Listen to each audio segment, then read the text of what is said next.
mistake people make is like, I just want to be on the top podcast. I've been on some of those. I have to tell you, the smaller podcasts have better engagement. I've gotten better results from being on a podcast that has 500 downloads because 500 people are listening versus you have 300,000 downloads and no one's really listening. Not all of them, but they're not as engaged. It's more of like they're a thought leader and they're listening to their friends, but it's not always an audience who's going to come find you versus like, I know if Eric says to everybody, go find Beth, a lot of people are going to come find me because of the kind of leader you are.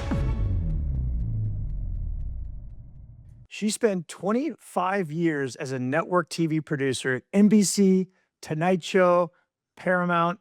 She's written best-selling books. She's been on Oprah, Drew Barrymore show, Jerry Shepherd show, so much more, been featured in Fast Company, a full-on media mogul, but she's discovered something's missing. It's not just about getting on media. It's what you do with the media. And she's going to share some incredible tips from being on behind the scenes, in front of the camera. And just when she thought things were going to be amazing, it wasn't that easy. And she's got so much she's learned along the way. And she's actually now built a system that's been missing the entire time. How to turn media appearances, all sorts of media appearances, into actual authority and revenue, all the way out from New Jersey. Welcome, Beth Nydick. Thanks, Eric. Thanks so much. Yeah, I love this conversation because so many of our listeners and so many of our members of Speakeasy are using visibility to move their business and they're frustrated with this. So I'm excited to have the conversation to give them the inside tips and tricks and hacks from a TV producer. I love it. I mean, I think this is so cool because because again, a lot of us get this lure of TV and like it just seems unattainable. And we're gonna talk about that. Like, how hard is it to get on some of these media appearances? And that's such a cool story because it's like, okay, you think you made it, but from what I read and I would know your background, you didn't really make it. Yeah, I mean, that might have been a stroke to the ego for a minute, but does it really make an impact? And we'll get into that. I mean, before we drop in there, because I'm excited to jump right into that, I just want to hear a quick backstory so everybody gets to know you a little bit more. I mean, you're out in New Jersey. Did you grow up out there? How'd you get in the world of media and being on TV and all these fun things? Well, I'm a North Jersey girl, so we had to Okay. start with that. And I actually grew up in an entrepreneur household. My parents were both entrepreneurs. My in-laws ended up being entrepreneurs. I was that girl in the playground at third grade selling stickers and hair Nice. barrettes. I was always in that, but I wanted to be an actress. I went to like the premier acting camp on the East Coast, but Eric, I can't sing. And back then you needed to sing. Actually, now you need to sing too. And I really learned by working in TV that the power was really behind the camera. It wasn't about, decision makers or the executives. It was the showrunners. It was the people creating the platform for you to be on. That's where the power was. And I like to be in charge. Even that, I want to understand. I want to drill into that. Oh, actually, I'll come back to that. So keep telling me your backstory. I want to go back to the showrunners because that's interesting for those that are. The most fun part of my business right now. But I was an actress as a little girl. I wanted to be a TV producer, be a star. And I realized I went to Ithaca College and I got to really produce my own show. And I was like, oh, this is it, behind the camera. So actually my first TV job was at the Tonight Show. And the story behind it is that I was at the Comedy Cellar or the Comedy Store in LA. I was a junior in college and Jay Leno was on stage and he started making fun of my girlfriend and I.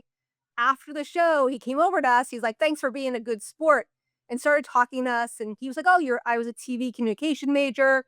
And he was like, what are you going to do with your life? I go, one day you're going to work for me. He hands me his card. Come see me tomorrow. He was looking for an intern to work with him for that summer. That was my first job in TV. And from that, I learned if you open your mouth and ask for what you want, you can get it. Wow. Good for you. I mean, you never, isn't it crazy? You think you go back to that day and say, let's just go to the Comedy Store and see this Jay Leno. This would be a fun night. And how that one decision, like literally just completely changed the trajectory of your life. So cool. Now you're behind the scenes at Tonight Show. Yeah. I mean, you're working your way up as an intern. Talk to me. Yeah, I started working there and I was like the green room attendant. So I would greet the celebrities at their cars and bring them into the green room and then take them to set and bring them back to the green room. So it was really more like, hey, how you doing? Are you ready for the show kind of thing? But Eric, when I took them back from the set to their green room and they would ask me, remember, I'm a kid, Right. if they did a good job, the first couple of times I was like, what? And then I realized they're just people. And that allowed me to really step into working on shows like that. My next job was at MTV in New York at MTV Networks, and I got to do all kind of production stuff there. but I was the one that was always given the celebrities because I knew how to handle them. But Yeah. I really just treat them like, because they're just people. I just treated them like people. But even watching them, I understood how little power they actually had and how their managers or their publicists and the relationship that they had with the executives and the producers at the networks, that's where actually things really happen. And it correlates to what we do, right? Everything's about relationships and how people perceive you as an expert, as a thought leader, as a business owner, and how you can create something out of just those relationships. And plus, I love TV. So for Wow. me, being on TV was always the ultimate. And I got to do that. I started doing it in 2014, 15. I was a food blogger at the time. I got myself on the Dr. Oz show and I got myself on the Chew. And I used all my TV contacts to get myself on, which I then parlayed that into a cookbook. I have a copy right here. It's called Clean Cocktails, Okay. Righteous Recipes for the Modern Mixologist. And I got a book deal because I opened my mouth and because I asked for what I want. And I had this idea for a clean cocktail cookbook, which means alcohol, but Right. just with better ingredients. And we got an agent and we got a book, we got the book deal. The book came out and it's been printed and it keeps selling because I keep doing TV to it and I keep doing media around it. And it's a great talking point about having an idea outside your business and Mm, seeing what the power of relationships and the power of an idea and the power of why not me to have a best-selling book and to have a big business that has nothing to do with cocktails, but everything to do with how I use media to make that cocktail book pay me and get me what I want. got it. Okay, so much to unpack there. Wow. I mean, I don't even know where to start. Okay, let's go all the way back just because while it's on my mind, I mean, everybody's, I'm sure, asking you the questions. You're at the Jay Leno show, seeing all these celebrities just as you're a kid. I mean, how old are you at this point? Like, I was a junior in college, so 20, 21. okay, 2021. I mean, all right, top 2, 3 stories. I got to hear it. Like, The story I told the most was the bathroom in Tom Hanks's green room wasn't working, and Rita Wilson, his wife, had come with him. So this was the summer of like Forrest Gump. This was a summer of Tom Cruise with Mission Impossible, like all that kind of stuff. So I took Rita Wilson to the bathroom, and she's asking me questions about who I am and what I want to do with my life. She goes to the bathroom and she comes back and she holds my hand the entire time we're walking back to the green room. But all I can think about is if she washed her hands or not. oh gosh. Like, but the best story is I met the bassist and Harry Connick Jr.'s publicist. And they were like, hey, when we're in New Jersey, come see us. Okay. So I followed up. Remember, this is before cell phones. So I followed up and I'm backstage at the New Jersey Pack Center in New Jersey. And I'm walking towards the green room and Harry Connick is walking towards us. I actually have my best friend with me. And I'm like, hey, Harry, how you doing? And he looks at me and I go, Tonight Show. He goes, Beth. Gave me a big hug. We walked back to the green room and we had a really fun night partying with him and his band. That was a really good one. Right. Again, not the threaded message there is you're not afraid to ask. I mean, I could see that theme inside of you. You're just like, I see something. I'm just gonna go out there and why not? Why not? Why not? And people love to give. So why not be a part of that? Yeah. But being in that environment and then being at MTV in that environment, yeah, they're great names, right? They're impressive logos on my website or on my resume. But what I really learned about it was, yes, asking for what you want, but seeing how the collaboration of what you can do and how people knowing who you are, getting visible within the business Right. allowed me to get a book deal without, I had like 3,000 followers on Instagram when I got the book deal. It wasn't Wow. about that. It was about It's the engagement and who I who you was in know. the business. Who you know. Okay. So let's dig into that. I mean, for those of us who are not in the industry, there's showrunners, there's producers, there's this, there's that. And, it's taken me several conversations to understand who does what. And you say, who really matters? Okay. So if any of us are out there talking to people that make a call, who are the most important people of the decision? Like, who do we want to get in front of? And then I'm going to make it kind of a two-part question because I really want to make the full circle here. It's step one is, yes, a lot of us can get on podcasts, but not all. So, I mean, there's a question of, well, how do we get on bigger podcasts? A lot of us want to know that. I mean, to the next level, people would think, well, how do I get on the TV appearance? How do I get on Dr. Oz to do a cookbook? Like, walk me through this process a little bit. So, first of all, it's the way we think about it. So, everyone who's listening, I want you to think about your local news channel. And that could be New York and LA, but anywhere, Kentucky, Arizona, wherever you are. There is a local news station that now has a quarter of the staff they had 5 years ago. So everyone's doing 6 jobs. And the way that they look at people like us is we're their content. So without us, there's no show. Think Right. about that like 10 a.m. lifestyle show or that 4 p.m. business show. You're the content. When I tell my clients to work with and they want to be on TV, it's about having an idea, a story you want to tell that their audience needs to hear. Right. It's not a commercial. You can buy a commercial on there too. Right. What does that audience need to hear from you to continue watching that new show? Not to Right. continue about yourself, right? We're very focused on us and our story and what we're doing, but figure out what that audience needs to hear. For example, WPIX in New York, they had somebody on last year that was talking about how to start a side hustle. Her business had nothing, she was a business coach, had nothing to do about side hustles, Right. but being on and having the credibility of being on. So what I always tell my clients to do is call the station. There's some 20-something kid, again, answering the phone, and it's enrolling them in giving you the contact information for the right person. So like, hey, can I talk to the lifestyle producer? Hey, can I talk to the business producer? You've already looked at the website, and if you can't garner that information, or if it's a really small market, the anchor probably also produces their own segments. Wow. So it's getting that information from the person that you answer the phone. And Okay. then it's about it's having a good idea. And then it's about follow-up. Because so many times, Eric, I know you know this, people are like, well, I pitched so-and-so once. How Yeah. about keep pitching every week, every other week until you get a no? And I That's mean, right. like for years, I've been pitching a couple of these high-level podcasts for 2 to 3 years because when I'm ready, when my brand is at that level, they're like, oh my God, that's been pitching us forever. We have to have her on. You're right. They're staying top of mind. They don't need you now, but they're not no yet. They're not like, hey, it's just like, it could be a maybe, but like when you're right, when they think of you, boom. Exactly. So getting on your local show is a place to start. Your Okay. local, like I started on my town's high school TV station. So Okay. if you're listening and your town has their own TV station in the high school, call the school who sets up these shows. If you want to start with like local TV, everybody wants to be on the Today Show, Good Morning America, the news in the morning. That's not where you start. Right. Yes, you can get those opportunities. My first TV appearance was Dr. Oz, but I was also a TV producer. They knew that I wasn't going to get on and flip out. Right? Like I Okay. knew what I was doing.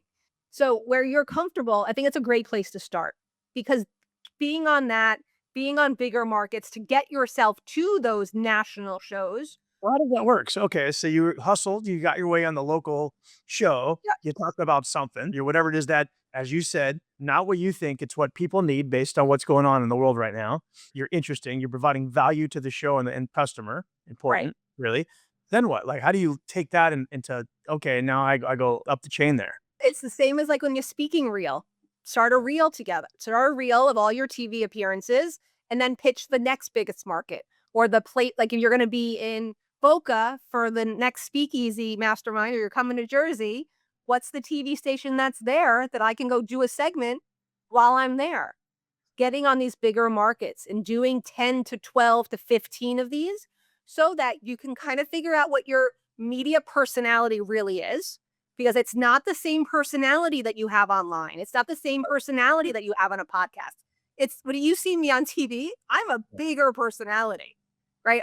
I move more, I'm louder because I've been media trained. It's really about just continuing to pitch these places, right? If you have a friend that has a YouTube channel that has their own YouTube show, that's TV too, right? We used to think of TV as just network. YouTube is also a place for you to be on shows like this. I'd rather you be on set because that gives you more of that experience. But how continuing to do that and making that a system within your business so that you can continually grow that.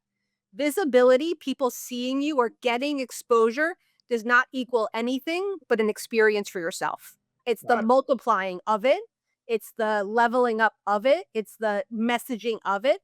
That's what actually creates that real revenue, income, whatever that goal is for you and your brand. So let's talk about that. And I think you said a very important point I want to lean over because it seems like this show is brought to you by High Level, the AI-driven business operating system trusted by over 2 million businesses to help automate, scale, and create real leverage. High Level isn't just a tool, It's the engine behind some of the most agile and high-performing teams on the planet. If you're ready to streamline everything, amplify your reach, and actually build a business that works for you, you're in the right place. Visit www.gohighlevel.com/speakeasy-mastermind-promo to get an exclusive 30-day trial for being a listener of the Inside the Speakeasy podcast. Enjoy the show. Well, first of all, okay, I want to move up the TV, chain. How long should I mentally prepare to do that hustle? And then the second thing you said we're going to dig into is, well, let's be honest, YouTube is a mega player. And if you get on the right channels and the right shows, you could throw that in your repertoire. You don't have to be in your local TV. If you can get on a great YouTube show, that could be better. And really working backwards, because ultimately you said you've made it, you've gotten on the big show. We're going to dig deep into that. What do you really need to be having if you want to make it? Because that just being on there doesn't give you that. It just gives you the exposure. And like you said, you're getting the practice, you're learning your brand. So I kind of threw a bunch of questions in there to throw your way, which is how long, what ultimately do you need to be doing here to gain the leverage and get to the next step? There's not a how long, like TV is not that kind of a science Okay. because you could do a great segment and then get picked up by somebody else. Or you need to do 10 to 12 segments till you get comfortable. So you stop fidgeting. That's why I work with my clients and we do a lot of media training and we go over what your interview is going to look like. So there's muscle memory there. So you know what you're saying. You're not talking over yourself or talking over when I first started, I would talk over the anchor all the time. It was so bad. Like, I'm happy to post some of my old interviews, but I'm literally talking over the anchor when we're talking. Like kicking under the table here. She's just like, Shut up. Right. yeah. But the other side of it is like, okay, now you have this piece of content. Most people put it out. Maybe they send an email, probably not. They probably put it on their story or they make a reel and they put it out, but they never revisit it. They never dive deep into the content of what the conversation was. Eric, the worst thing I see online is like, I was so honored to be on Eric's podcast. And my thought process is, who the F cares?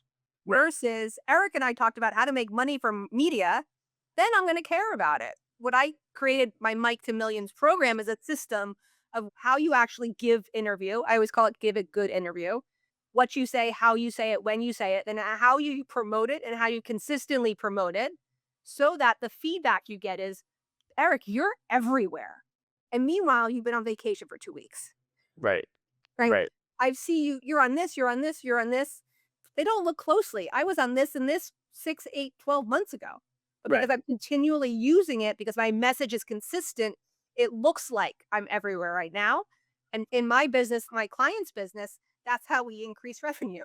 So I think I might have got a little confused. So you're saying you do a lot of media, so you're everywhere. It just looks like you're everywhere because the way you're taking your content and you're Yeah. just constantly not just doing you're not just doing it once and being done. You're constantly reusing the content many times, is what Yeah, you're saying. different pieces of it. Yeah. I like 10 good solid hits a year, one-ish a month.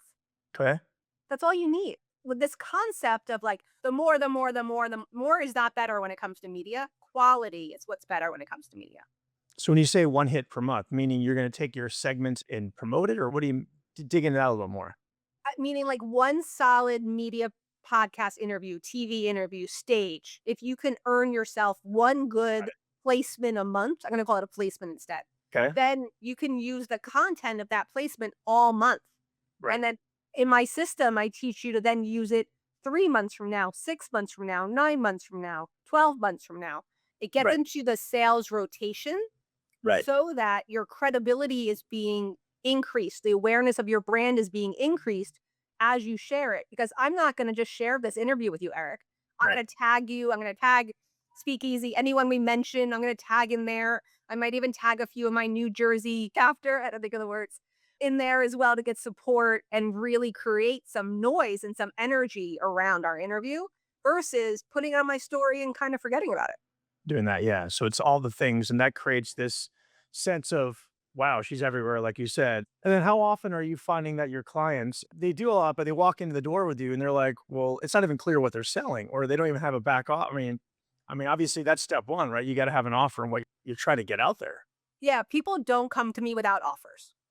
I have my Mike to Millions program, which you can do. But when I work one-on-one in my media advisory, they're high level, like our Speakeasy members, they're higher level clients. And we're really figuring out and determining what your media messaging is because it's not the same as your marketing. Marketing is about pain points and it's about structure and statistics and all the thing. Media is how you're making me feel. And that's really the bottom line of it. So when we have a different conversation, and I find a lot of successful digital entrepreneurs have trouble making that shift. And that's why they work with me so that we can change the conversation we're having. We can up level the conversation we're having, figure out what they're going to say, how they're going to say it, what the movement is behind what they're doing, so that a media audience will take notice, pick up their phone and find them. Right. That's really what we want. Love it. Let's talk about podcasting a little bit because I think, maybe some people listening are just like, okay, this seems amazing and exciting, but don't have time, capacity, whatever excuse people want to give. And I get it. I'm there myself, it's reality. But for now, I'm choosing podcasting. What are some tips there? Or like, where do we start? Like you said, is podcasting an easy sort of entry point to figure the things out? And if we are starting there, is it host a podcast? Is it to get on shows? And if so, if it's get on shows, what are you looking for? Yeah. No, we don't need any more podcasts. Please don't start a podcast. Right. Unless you have a big audience that's already going to listen, don't start your own. Come on, Eric's, go on your friends, start somewhere. Podcasting is about relationships, right? I find that there's all of these platforms out there that'll help you pitch, that'll help you get out there. But my advice is always write down 20 names of podcasts of your friends and go DM them. Let's get on something. Mistake people make is like, I just want to be on the top podcast. I've been on some of those. I have to tell you, the smaller podcasts have better engagement. I've gotten better results from being on a podcast that has 500 downloads because 500 people are listening versus you have 300,000 downloads and no one's really listening. So I want everyone to take the honest, not all of them, but they're not as engaged and it's more of like they're a thought leader and they're listening to their friends, but it's not always an audience who's going to come find you. Versus, like, I know if Eric says to everybody, go find Beth, a lot of people are going to come find me because the kind of leader you are. It makes a difference. So it's really looking at the kind of platforms you want to be on. I have actually a quiz that's called How to Find the Right Podcast for Your Brand. And it goes through a free quiz and it goes through all the things that you should look at: the audience size, the messaging, does their vibe and ethos and vision and mission really align to who you are, right? You want to be in the same place. I'm not going to be on a platform that doesn't take my boldness, right? That tells me to right, to be smaller or like be polite. Like that's not a place that I should be on. Right. And Right. what I find is though, Eric, is most people don't know how to interview. Most people think that this is just a conversation. When I kept coming on your podcast, you sent me the questions you were going to ask me. I sent you what I wanted to talk about. It's not like, let's figure it out. Right.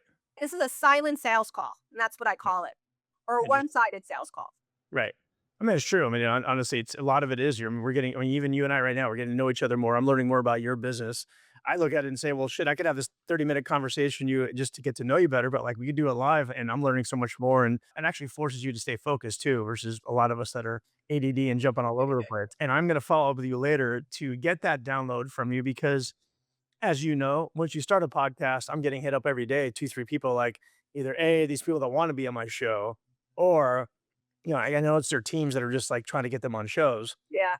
I look at that, I'm like, well, I don't know, maybe they are a good interview. I can't decipher who's the right person to bring on or not. So for now, I've been sticking mostly to members. But alternatively, at some point, I'm like, well, maybe I got to do the circuit myself. We're asking live here. I mean, this is a good case study example. Here we have Eric. I assume you're going to say, yes, that is a good strategy. You should probably get on, follow your formula. I should go out there and get on podcasts, the right ones, to build a relationship, share, talk about Speakeasy. They may have an audience of members that would love it. Yeah. Believe there's lots of members in our mastermind that you could go beyond theirs, but thinking about the ones you should be on. Who has that higher level entrepreneur that is looking for an outside mastermind, right? Because if you're going to be on a business coach's podcast, their clients, right, are already paying them. Right. Is this something they're going to add on to that? So what kind of audience do you need to be speaking to that's going to be working with a coach and be able to become into your mastermind and be a good member, not just a member? Yep. It's funny because now I'm all shotgun. It's like, yeah, I'll go on the ones that I get invited to from friends, but I'm not paying attention to any of the data to know what I should do. And I assume I'm probably not alone doing what most people do. It's just fire hose. Let's just get out there and you never know what's going to stick. 100%. But also, if you were starting out, I'd be like, just go on 15 of them and just go practice. It's okay. It doesn't matter. Go practice how you're going to do the opener, what your CTA is going to sound like, what your stories are. Do you have good stories? Sometimes you need to talk them out loud, and being on your friend's podcast is an easy, safe place to do it. Yep. Now, I mean, as we're talking, I'm sitting here thinking about future, and I'm always in these conversations lately. We can't avoid the AI conversation, and as we think about strategies, I'm starting to think now full circle. I mean, having the podcast episodes seem to me like part of me thinking, I think it might get more momentum because anything that's real, I think moving forward is very interesting. Who's having real conversations? How do I know if this person's AI talking to me? Oh, this is a real. So, a couple questions for you. Okay. When you work with someone who's already visible, Yeah. but not in demand, so they're out there. Some of us are visible, not in demand. What's the first thing you do to transform them from seen to being really wanted? I really focus on the conversation. For example, if I came on here and you're like, tell us about yourself. And I'm like, I help small business owners. Like you want to die, right? Click off Yeah. versus dropping you into a story. And that's part of what I teach is that first 30 seconds, that first 3 minutes, you really need to get me, right? What's the hook? What's the conflict that we're going to have a conversation about? How are you reframing a transformation and what's the proof behind it? Right. So often we just want to talk about ourselves and we have to remember that I'm not actually talking to you. I'm actually talking to the audience member. I'm Gotcha. talking to that mom picking up their kid or going for a walk or that dad on his way to Walgreens to get cold medicine, right? Like think about when you're listening to a podcast. So what's the conversation somebody needs to have with you so that you go find them later? So you put down the socks when you're folding laundry and pick up your phone and go find them on Instagram. And I think it Right. starts with that first 30 seconds. Like I said, I'd like to drop you in the middle of a story. Right. Give me something that's going to make me lean in versus like, I help small business owners. Okay, dude, Right. I'm out. Right. Yeah. And that's great. And why do you think most entrepreneurs fail to turn visibility into revenue? I mean, we talked about that. You got visible, even though they're everywhere. So, I mean, we hit on this a little bit earlier, but maybe to dig in a little bit more. Why are they not, they're out there. Why are they just missing the boat on the money side? The messaging in digital is get media, get media, get media, right? Get on the platform. And the conversation is not about what you do once you get there. That's the conversation I'm having, and very few people are having. So the philosophy or the thought process is like, well, if I get on this, then my life is going to change. My Right. business is going to change. And that's not true. So you've come away so excited about the thing, but then you're so disappointed with the outcome because it's really on you to do something with it. It's Right. not on them to create something. Like, so we talked about the system before. Just It's have what to you keep pushing it. You just have to keep using that media. like I was on, for example, I was on Lori Harder's podcast last May. If you look through my feed every 3 weeks, it's in there.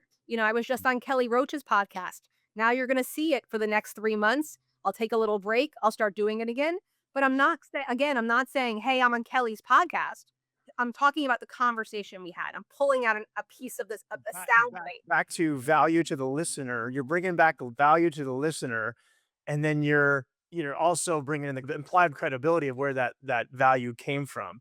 And that point you brought, it's so important because I heard it in the San Diego group a couple of times from somebody who's got a lot of followers and engagement. It was just like talks about how much you repost old content, and you're like, most of us just think, well, wait a second, my followers already saw that, and we're just so like myopic and like in our own heads to think, yeah, right, like all your followers really saw that, like barely anybody saw it, and even if they did, they probably didn't remember it because they got a million other things to think about on in their mind. So yeah, Exactly. repost it, and it's such a simple, small tactic that very few people are doing, self included. I mean, every once in a while I'll do a retread, but it's just like, yeah, I got to do that more, especially the good ones. Like, why am I not reposting? I don't know, my conversation with John Assaraf and other Yeah. people. Like, I need to keep doing it. I think it's about looking at it as a sales mechanism and an asset and not a visibility thing. Like the Mm, visibility and the exposure is great, but are you bringing it into your awareness campaigns? Are you bringing it to your credibility campaign? Why are you not bringing it in your sales campaign? Why is it not a part of your nurture sequence? Go listen right. to me here. Minute 42 to 47 is exactly what you need to hear. So was Doing that the that. big shift for you? I mean, like you had that big high that went to a low. You were on the TV and did that. Is that exactly what happened? You realized, and then did you start getting a different? Then things changed when you did follow this formula, right? To get it out there. Yeah, so I was on all this ABC, NBC TV early in my career. And I was thought that I was gonna, blow up. I actually, the week before I went on the chew, I increased at that time, my data storage for my website because I thought I was gonna have so many people come to my website. I did have 12,000 people come to my website that week, but it wasn't the 250,000 people who I thought were gonna come. Yeah. So looking at the data and look what happened, I got myself into more opportunities like the Dr. Oz show and other platforms that I was on because I wanted to continue, honestly, that feeling because I love live TV. That was like my jam. But I also understood that I needed to pile these things up so that I could get a book deal or that I could get on stages that I wanted to get to. I had a bigger goal than just being on TV. Right. So and then when I started working after COVID started, actually was a speaker. So I had the book and I started speaking around the country to the book and that stopped. And I opened a PR firm 2020 to 2023, 24. And I was having great success. I had amazing publicists that worked for me. But my clients were like, but we're not getting any, like our business isn't growing. Our exposure, like people know more about us, but we weren't getting anywhere. And as soon as I started teaching them my tactics, that's when they start making the media actually work for their business. So I have all my case studies from when I worked with those brands and those clients, which I'm so grateful for because it taught me that this piece was so much more important than the getting the media piece. I Right. actually closed a successful PR firm to go head first into just really talking about making the interview work for you. Wow. That's great. And I think part of it must be just the mindset shift too, walking into these interviews and others and saying, look, my goal here is to do great content, get something the audience is going to want, have no expectations of what's going to happen on the initial rush, Yeah. but realize there's an asset here that I'm creating that that's the thing I need to do. This is just early phase of, a long journey with this asset that I'm creating and step one kind of thing. And that probably helps people's mindset going through that. I don't know. I love that you said that because I always say it's the beginning of the conversation, not the end. Because most people look at the interview coming out as the end of the conversation. Got it. I know your team is not like this, Eric, but other teams will just send you podcast is out. And you're like, I have to promote it today. It's Yeah. not about that immediacy. There's nobody counting you had all the downloads on the first day. So Right. everyone that's listening that thinks that they didn't do it with the last 5 interviews, go back and do it with the last 5 interviews. Right. Love it. So what do you, I mean, you've worked with so many, I mean, you've talked to a lot of entrepreneurs, a lot of people, a lot of clients. What's a common fear or mindset block that you see most people don't realize is holding them back from doing all the things? Yeah, it's asking themselves, "Why me? Why should I be the one that gets to go on X show? Why should I be the one?" And my philosophy is, "Why not me? Why can't I be the one? Why can't Right. I be the one?" So, it's funny you say that because most of my testimonials are actually about this thought process and less about what we did, because it's really allows you space and possibility of creating whatever you want next if there's not anything in the way. So if you can come from a space of, I'm the one that can do this, why can't I be the one to do this? Versus why should I be the one to do this? I think it opens up so much for you. The issue with entrepreneurship and the whole is that we're a lot of early stage, some mid stage and late stage are really waiting for somebody to come save them. Right, and I think that you create your own possibility of success with the things that you allow to happen Great. versus the things that happen because you're in a room or you're doing something else, or Yeah. because you think you're gonna hire the right VA or the right marketing person or the right agency. It's not about that. It's what you get yourself to do and who you get yourself to talk to. And I'm not saying like I have a list of 5 women that I met when I was away last week that I haven't DM'd yet, but Oh, I will. Now that I yeah. told the world I have to do it today. Great. But we all do that. It's just how far I'm gonna say it this way. What we do is personal development on crack. And as far as you can push yourself and as far as you can believe in yourself is as far as you can go. So taking Right. that off of your head, I think it really allows a space for you to be like, let's do it. I love it. It's almost like I said it before, I think, and I love what you're doing. You're doing such great work. And I think it's just giving people to believe themselves in a roadmap. I don't really know where to go with this. And maybe my idea is good, maybe it's not, but it's having somebody to say, why not you? You need the roadmap. You have it in you. Let's go. It's not, there's a formula for anything else. Just here's the Yeah. formula. Let's go do it. Are you ready? Not about the smartest person in the room. It's It, not it about the best message in the room. It's about no. what's inside and how much you let people see that. Because like I said before, media is all about letting people see you and making you sure that they're feeling who you really are. That's right. Well, and I'd say I'd add based on this conversation and the hustle and the follow through and the follow up and the Yes. staying on it. And I mean, I just almost got done writing my first book. It's almost kind of, my second book is going to be on the follow up stuff. But first one's going to be proximity pays, which actually goes a lot into what we talked about, is how do you Yes. gain proximity and get into the right circles to do the things you talked about and getting access. And you also said something there, which is one of my, you didn't say the words correctly, but I felt it threaded in your talk, in what you were saying is, one of my favorite quotes of all time from my mentor, Brian Tracy, and my partner, still my business partners, I am responsible.